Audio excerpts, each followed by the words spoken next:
Pra quem não sabe, hoje é meu aniversário, tô fazendo 25 anos. De fato, o tempo chegou. O tempo onde eu já preciso fazer botox. É isso, galera, o auge já acabou pra mim. Eu só quero dizer que daqui a pouco eu vou sair pra encontrar minha família, comer um bolinho, comer um salgadinho, tudo recluso em casa, sem muitos problemas, mas hoje é dia dos namorados. Queria desejar a todos os amantes, felicitações. Eu, por enquanto, não tô namorando, mas encontrei uma pessoa muito especial que eu acredito sim que eu vá começar a namorar. Galera, capítulo 982 de One Piece. Esse vídeo vai ser bem tranquilo, acho que vai ser bem rapidinho. Foi muito rápido de roteirizar. Ontem mesmo, antes de eu ir dormir, eu nem fui dormir tão tarde assim, já tinha saído uma versão em português. Eu fiquei, já saiu? Onde é que saiu? Aí eu fui dar uma lida só pra já fazer aquele pré-roteiro. Hoje de manhã eu conferi novamente, tradução, etc. E aí complementei algumas coisas e o roteiro foi bem simplesinho de fazer. O mangá até o capítulo 1000, eu acho que ele vai seguir muito desse padrão, né? Vão ter alguns capítulos que vão desenvolver os plots pequenos desse arco, né? Os personagens secundários e trabalhando lá e cá. E vai ter capítulo como foi o da semana passada, que foi uma bomba logo de cara, pelo menos o final, que já deixou um hype infernal. Então eu acredito que ele vai oscilando dessa forma até chegar no capítulo 1000 de fato, porque assim o Oda ele não precisa arrastar tudo até o 1000, mas ele consegue lá e cá pelo menos jogar alguma bomba, mesmo que não seja em todo o capítulo até chegar ao 1000, né? Mas eu acredito que ele vai realmente forçar até lá, pra ir de fato começar a porradaria franca e sem parar. Então a primeira coisa que a gente tem nesse capítulo é o Momonosuke, ele finalmente sendo entregue ao Kaido e ao Orochi, né? Os dois sabendo que de fato a aliança continua ativa e eles estão indo até lá, e o Momonosuke sendo entregue pra eles. E uma coisa que eu queria falar novamente é a forma como o Momonosuke ele foi destratado. Primeiro, a última vez que a gente viu ele estava tentando dar uma facada, ele ia tentar dar uma facada no Kanjuro, mas provavelmente mesmo que ele tenha tentado, não deu em nada, né? Ele foi entregue lá aos dois. E mais uma vez eu vou reforçar a ideia, porque faz um tempinho que eu não lembro essa ideia pra vocês, né? Eu disse pra vocês que ia lembrar, e tô aproveitando pra lembrar que o Zoro ele vai cortar o chifre do Kaido. Eu falei que ia lembrar disso, mas nesse capítulo eu não vou lembrar. Eu não quero lembrar disso, eu quero lembrar de outra coisa. Porque a forma como esse capítulo mostrou o Momonosuke, como ele sendo um completo moleque, uma criança indefesa, que até mesmo vai ser crucificado, né? O Orochi já ficou com a mão apertadinha, já começou assim, mano do céu, já ficou preocupado com o negócio, decidiu garantir e mandou o moleque ser crucificado, né? Claro que tem toda aquela cerimônia, vamos fazer a crucificação para mostrar para as pessoas, e tem toda aquela novela da execução, ao invés de simplesmente matar a pessoa logo de cara e terminar com o problema, né? Enfim, né? Questões talvez burocráticas, quem sabe? Obviamente que isso vai gerar o tempo necessário para a aliança conseguir chegar até lá e conseguir salvar o Momonosuke. E eu ainda não sei se esse moleque ele vai conseguir, ele vai realmente se salvar sozinho, sabe? Pela forma que, não, pode deixar, deixa comigo, então não sei o que, eu vou tentar, eu vou conseguir me livrar sozinho. Não sei, acho muito difícil, pode ser que aconteça, mas o moleque ele sendo posto à crucificação, o que ele vai fazer? Chegar assim e arrebentar as cordas? Arrebentar? Não sei o que ele vai fazer, mas eu reforço novamente a ideia, e seria muito bom, antes de eu lembrar o ponto que vocês já sabem qual é o ponto que eu quero chegar, que esse capítulo ele tivesse evidenciado mais ainda o conflito por parte do Momonosuke, porque a gente viu ele surrado, a gente viu como os inimigos estavam subestimando ele, falando, olha esse moleque, não presta mesmo, olha só, tem a mesma aparência, é o mesmo moleque de antes, de 20 anos atrás, é um Zé Ninguém, realmente quase que fazendo um bullying com a criança ali, né?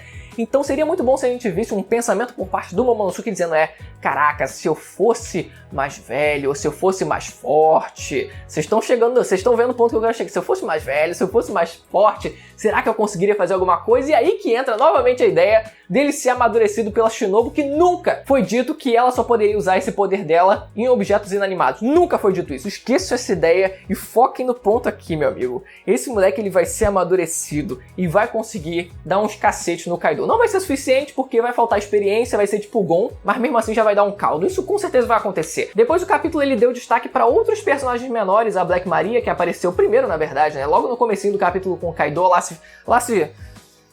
se chegando, né? Ou chegando assim no Kaido, Kaido-sama. Kaido-sama. A mulher, né, tipo, é o prostíbulo é dela, né? O bordel é dela. Então, dá a entender que ela também seja uma pessoa que curta bem a parada. A gente vê também o Sasaki ele sendo preso pelo Denjiro, e quando a gente pula a página e vê ele sendo algemado, não deu a impressão também pra vocês que faltou alguma coisa no meio daquilo ali? Me deu a impressão naquele momento que foi cortada alguma página, pelo menos do rascunho, de alguma coisa assim, mas que deu a impressão de que realmente deu um pulinho. Caraca, mas espera aí, como é que ele foi exatamente algemado, né? Tipo, ele não foi surrado porque ele tá inteiro, mas foi alguma artimanha ali que ele fez rapidinho pra conseguir algemar ele, o que de fato o Denjiro ele conseguiu fazer naquela hora, né? Mas enfim, eu acredito que esse cara ainda vai se soltar. Porque muita gente tá cogitando, e eu também pensei assim, bom, o cara tem leves semelhanças com o Jinbe, o pessoal já ficou cogitando que ele poderia ser o oponente do Jinbe, tem o dentão e tal, pode ser que seja um tritão, as fanarts já estão colorindo ele mais ou menos com a mesma cor que o Jinbe, já pra fazer a associação dos dois.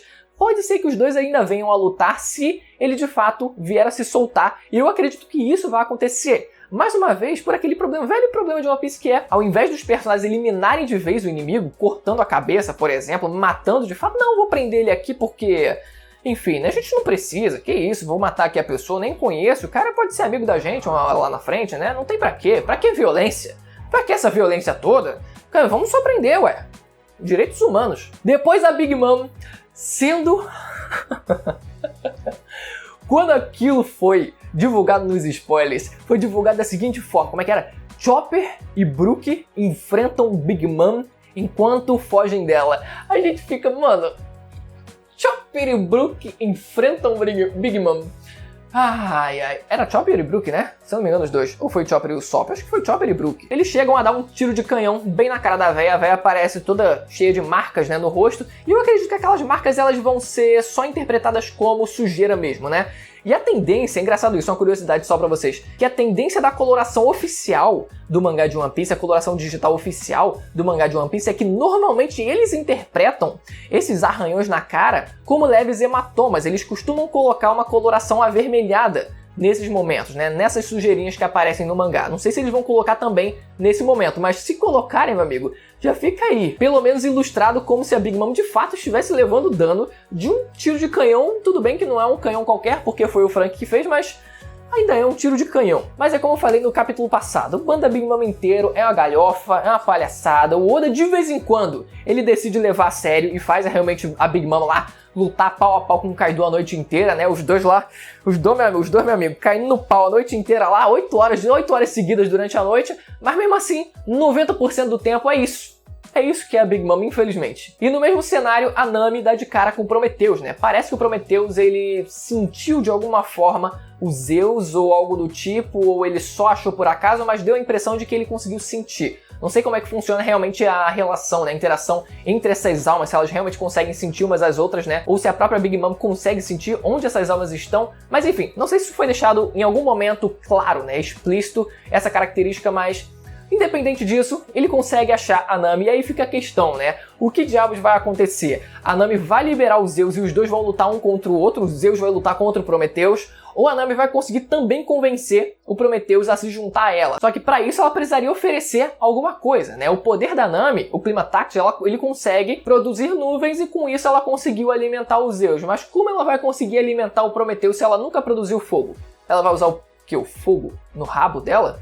Piadas machistas no Dia dos Namorados. Cortem essa parte. Depois aparece o Marco reunido novamente com o Nekomamushi, a explicação, pelo menos por alto, do que aconteceu. Quando vazou nos spoilers aquela cena do bilhete, eu fiquei... peraí, o que aconteceu? Porque foi vazado primeiro a tradução daquele bilhete dizendo que era o bilhete do Marco, dizendo que ele ia, mas ia se atrasar. Aí eu fiquei, peraí, ele foi pra Wano entregar o bilhete dizendo que ia se atrasar e depois ele vai embora? Né? Porque, tipo, não, eu vim só deixar o bilhete aqui manualmente, depois eu vou embora e pode ser que eu ainda volte, né? Eu vou voltar, prometo. Aí eu fiquei, não, realmente, quando lançou o capítulo tá tudo explicado, foi de fato o bilhete que ele deu pro próprio Nekomamushi antes, e aí, agora não precisa mais, já que ele conseguiu chegar convenientemente, não tem como negar, convenientemente, na mesma hora e com quem justamente ele deveria chegar a princípio. Uma pequena e leve coincidência, por que não, né? Nem pra fazer um suspense. Mas ainda falta realmente ter a explicação disso tudo, né? Porque pode ser que de fato tenha acontecido o imprevisto do Evil, se ele de fato, se o Marco ele foi enfrentar o Evil de alguma forma, ou foi encontrar com ele em algum momento, ou foi procurar ele, ou foi fazer alguma coisa que quer que seja, porque o problema era de fato o Evil, ele sabendo que o Evil estaria sendo caçado pela marinha, eu não sei se ele ainda tentou interferir em algum momento ou só falou tipo, não, dá pra eu dar um pulinho em um ano rapidinho. Não sabemos, mas isso provavelmente vai ser explicado em algum momento, talvez quando o Evil aparecer de fato. E outro detalhe, tem um abacaxi gigante no navio do Nekomamushi. A gente ficou tipo, peraí. Primeiro, no navio do Roger tinha um ovo gigante. Aí agora, nesse navio tem um abacaxi gigante. O que vocês estão querendo com essas coisas gigantes dentro do navio? A porra do ovo até hoje não chocou, o navio ninguém sabe onde é que tá, junto com o ovo também ninguém sabe onde é que tá. E agora tem esse abacaxi gigante, mas eu acredito que tenha sido só uma referência mesmo ao próprio Marco, já que vivem zoando ele, dizendo que ele parece um abacaxi, né? Mas eu acredito que não vai passar nada mais do que uma referência mesmo. E no final do capítulo, a Ult encontra o Luffy. Os dois se encaram assim, tipo, o que tá olhando? Eu ia perguntar, o que tá olhando? Os dois se encaram, só que antes deles se encararem, a gente já tinha visto a Ult pagando um pau danado pro Kaido. Kaido-sama. Não lembro agora se vocês falaram Kaido-san ou se foi Kaido-sama, mas Kaido-sama. Toda chegando. E agora, com o Page também, Page-san. Deixa eu montar em você no Dia dos Namorados. E isso não foi coincidência. Da primeira vez, beleza, ela podia estar pagando pau pro Kaido porque é o capitão dela, né? É o princípio capitão dela, ok, é o chefe dela. Mas nesse caso, ela começou a pagar pau pro Page One.